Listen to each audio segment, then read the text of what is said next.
Hi there, in this video I'm going to have a go at machining the camshaft for this little Hoglet engine, and this particular camshaft has got 3 lobes on it, and I've never attempted to do anything like this before, so it should be fun. The instructions for this engine have been written by Randall Cox, who designed it, but he refers to Bill Wilkins, who wrote an article for Model Engineer Builder, issue number 7, which covers a process that Randall Cox actually developed in how to make a camshaft profile. Now, it refers to a bit of terminology, so the blank outside diameter being the cam outside diameter, and a base circle, and a nose radius, and something called a flank radius. Now for this engine, the cam radius is going to be 0.233 of an inch, so the outside diameter is going to be 0.466. The base circle is going to be 0.168, so if you take 0.168 off the radius of the cam, that gives you a lift of 65 thou. And the process uses a boring head running in reverse, and it refers to something called this flank radius, which I don't know what this flank radius is, to be honest, in terms of the size of it.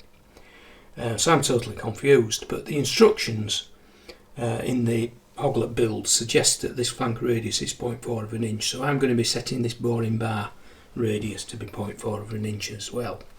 Now I've made a blank out of aluminium just to test the process, and if the process is successful I'll be making it out of mild steel. Now, just to explain my understanding as to how this will work, I've produced a little diagram here which is double the scale. So envisage that this is the end of the blank, and we need to make this cam shape.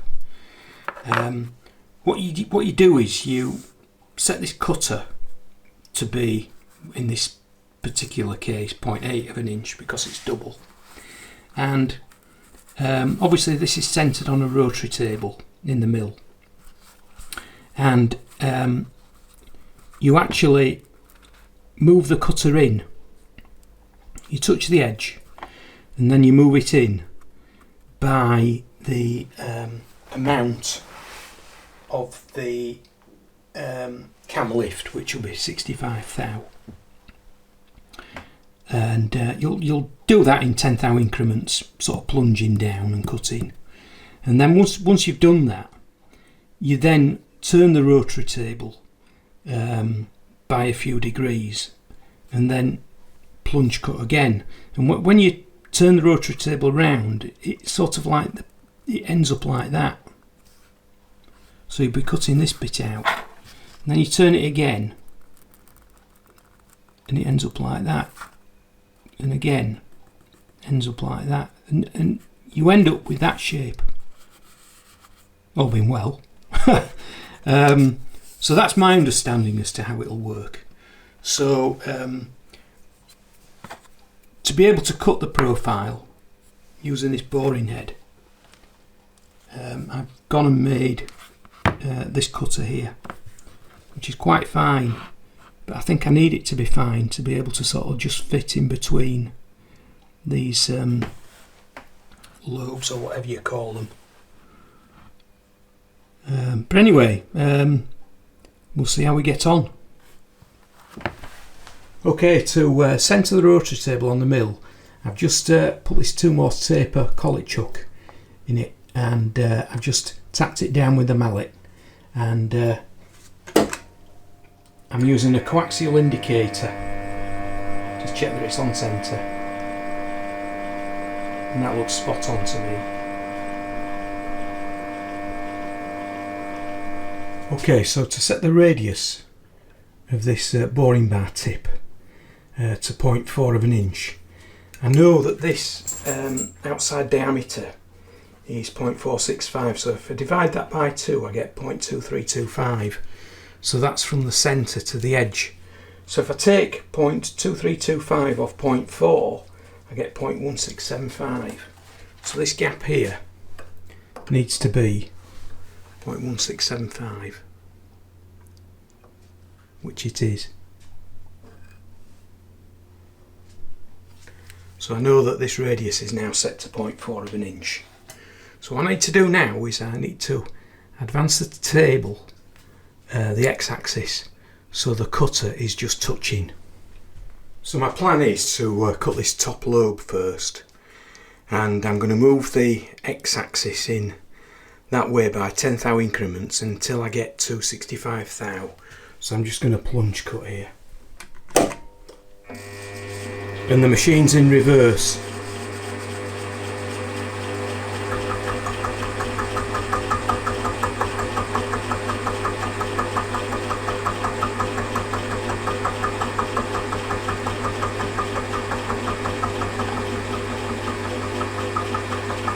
Difficult to see when it's got to the point where I need to stop it. Right, might just stop making that noise. That's it. Bring it back up again. Another 10 thou.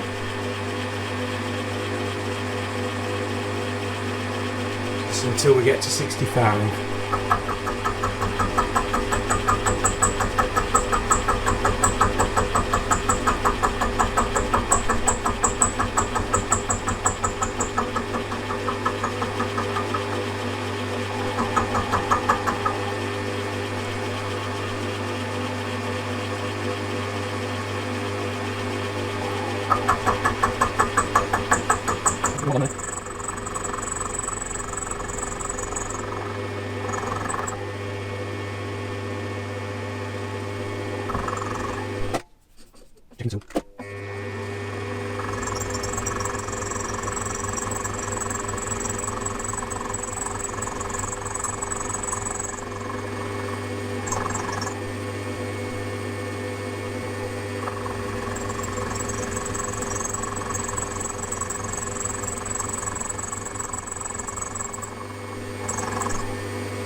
That's an interesting shape. So what I need to do now is to keep the tables locked and move the rotary table by 4 degrees, and I'm going to go, let me see, anti-clockwise. So that's one full turn of the handle.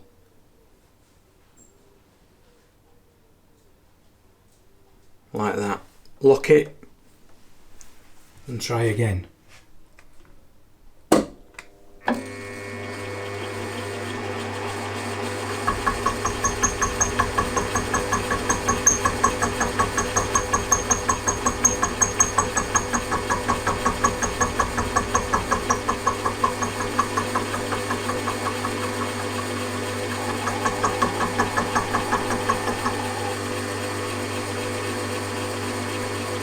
Unlock the table, turn it again,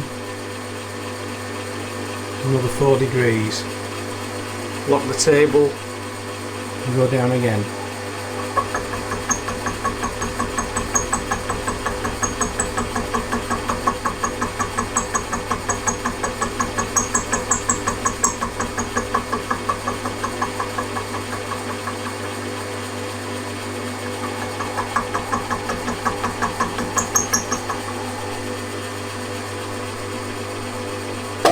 Okay, so I'll continue going round until I've got the correct gap at the end here, which I'm not too sure what it is at the moment.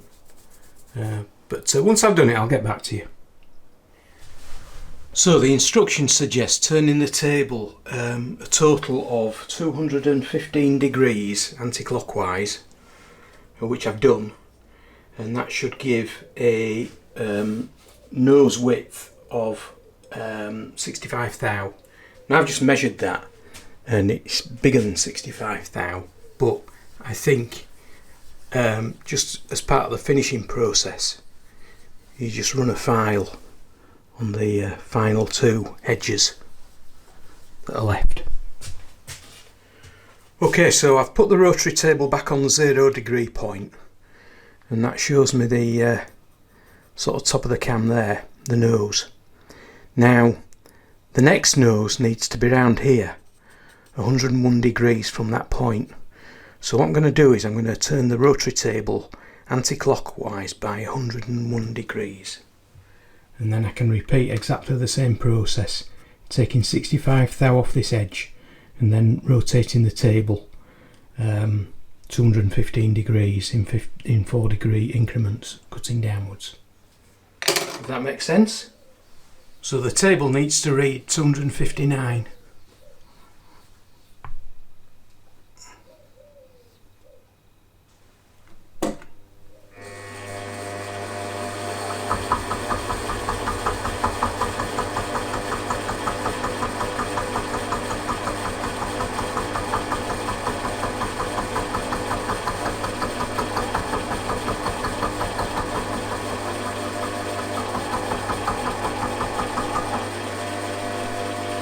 Another 10 for now.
So that's 65 thou off. So what I need to do now is to rotate the table 4 degrees, keep on going round until I've gone round 215 degrees, and I should have that nose there. But I'll do all that off camera. So this is the final cut on the middle lobe.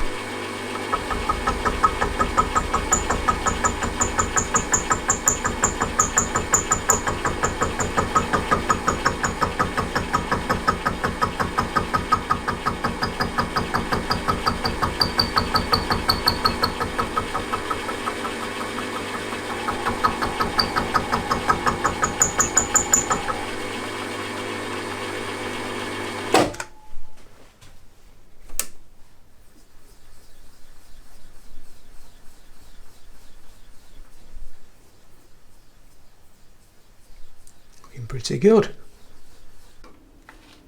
Okay, now to cut the final lobe, and this lobe is 113 degrees from this one, and bearing in mind that one was 101 degrees from the first one.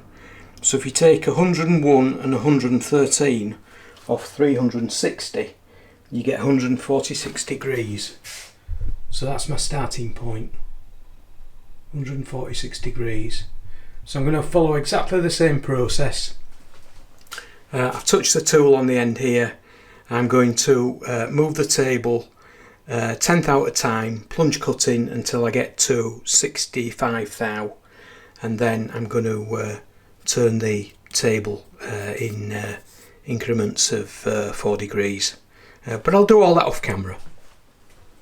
Well, I don't believe how well that's turned out.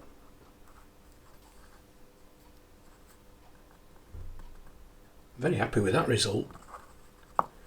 I must admit though, when holding it in the collet chuck, when machining the bit at the top, the first one, there is a bit of movement, but I was reluctant to actually push it right into the collet because later on I need to pull it out again, and I didn't want to lose track of my angles.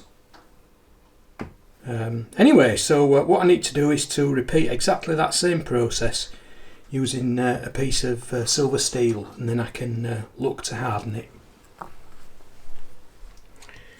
Well, I'm struggling a little bit with this silver steel and the homemade cutter that I made for the boring head. So I've put one of these original ones in, but I've sort of used an angle grinder to grind a recess out there because it needs to cut under the lobe. So what I'm having to do is I'm having to turn the rotary table while the mill's running to actually cut in this little bit first, and then I'm plunge cutting. So fingers crossed it'll work out okay, but it's just a bit faffy.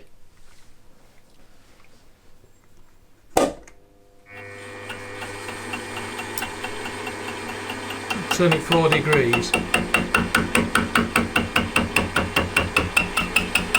And now plunge cut.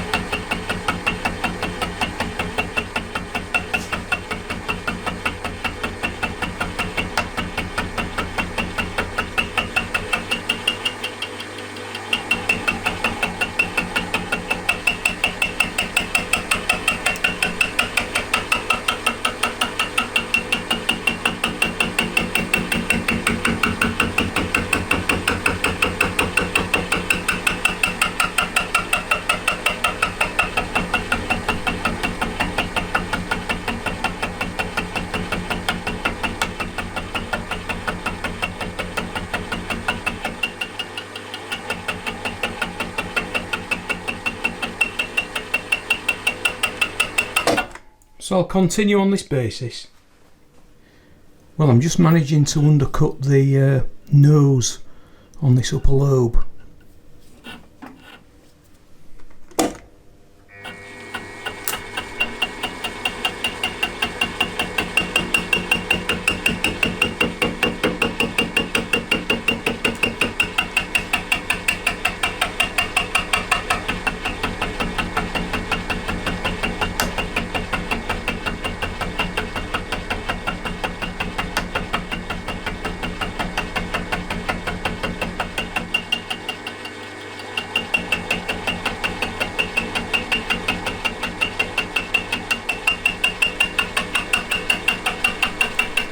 Getting really difficult getting past these lobes, so I've had to grind a bit more off this boring bar to get clearance.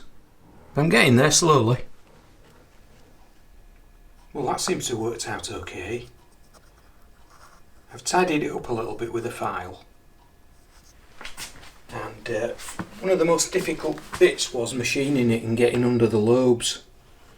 And I ended up using this tool that came with the boring head, and it was difficult to do. I ended up sort of grinding all this away to get clearance on the lobe above, but I sort of got there in the end. And the only reason for running the boring head in reverse is because of the tools that come with it. If you're running forward, the fact that the tool's been sort of turned 180 degrees, it won't cut. But you could make your own homemade cutting tool if your machine hasn't got a reverse on it. So I'm just checking the angles on the lobes. 101 and 113.